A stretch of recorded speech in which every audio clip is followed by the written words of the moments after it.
সিঙ্গুর জলাঘাটা হুগলি থেকে। আবার আসবে ফিরে সেই সব দিন স্বপ্ন রঙিন, আরো আলো আরো আলো বেঁচে থাকার রসদ।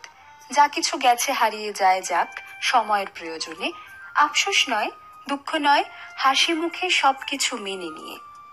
অর্থ হারিয়ে শূন্যতায় পরিপূর্ণ, আপনজন হারিয়ে জীবন, একাকিত্ব, স্বপ্ন হারিয়ে ব্যর্থতার মুখ দেখা সবই সময়ের প্রয়োজনে। যা হয়েছে ভালো হয়েছে, এ যে নতুনের আহ্বান। পুরানো যা কিছু ধুলো ধোঁয়া বিষাক্ত কার্বন ধুয়ে মুছে পরিষ্কার। যা কিছু হবে ভালোই হবে, আগের থেকে আরো আরো উন্নত, সৃষ্টিশীল। আনন্দ, উচ্ছ্বাস, প্রেম, ভালোবাসায় আসবে জোয়ার।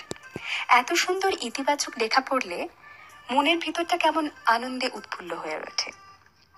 সবকিছুর মধ্যে যদি খারাপটুকুকে বাদ দিয়ে আমরা ওই ওই কথাটা মনে পড়ে খুব, রামকৃষ্ণদেব বলেছিলেন না যে দুধ আর জল যদি মিশে থাকে তার মধ্যে থেকে জলটাকে হাঁসেরা হাঁসেরা দুধটাকে শুধুমাত্র গ্রহণ করেন, এক অদ্ভুত কৌশলে দুধটাই তার শরীরে প্রবেশ করে, জলটা নয়। অর্থাৎ যেটা প্রয়োজন, যেটা ভালো, যেটা ইতিবাচক, যেটা আমাদের জীবনকে আরো আরো রঙিন করে তোলে, আমাদের উচিত সেইটুকুকে একেবারে নিঃশেষে গ্রহণ করা।